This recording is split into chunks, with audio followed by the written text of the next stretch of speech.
Next method we will create is called blur update hide show. And this method, basically what it does is it's basically updating the value by whenever we move cursor away from the field which we showed in the previous method.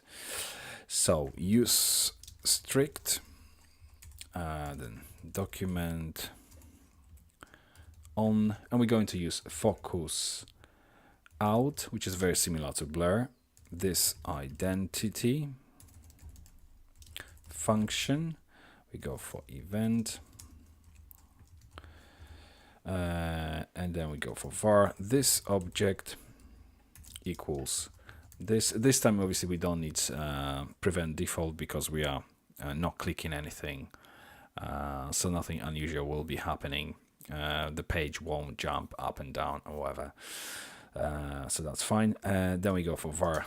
This form equals this object dot closest form, and this form dot find, we are looking for the element with the warn class, which are basically warnings, and we want to remove all of them.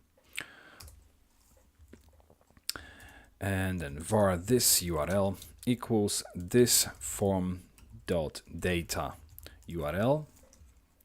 Then we go for var this ID equals this object data ID, and then we go for var this show equals this object attribute ID.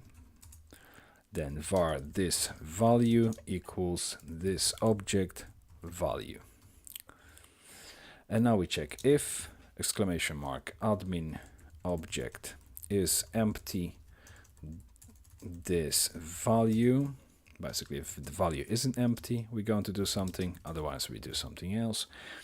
And if it isn't empty, then we go for post this URL concatenated with this ID, and then we pass a few parameters which will be sent using post method.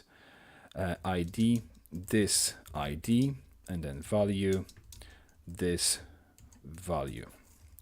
Then function callback with the data returned from this call, and we check if data and exclamation mark data error, meaning the error index is false, this object hide, so we hide in the text field, and we're looking for our text, the span with the attribute data show. And this data show needs to have the value of this show, and we're looking for that, and we want to put the text inside of this, the new text which we've just entered onto the text field, this value, so we're basically updating what's inside of this span, and then we want to show it. So basically we're replacing the text field back with the text. Scroll up a little bit. Also another thing, because we're using post, we need to define what format we want the return data to be obviously returned in. So it's JSON in this case.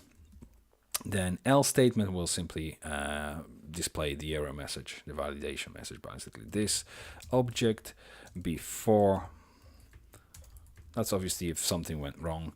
We're going for paragraph class warning, warn, and inside of this please provide a value. This is potentially the only reason why we would basically get if the value obviously is empty, this is the message we're going to be displaying.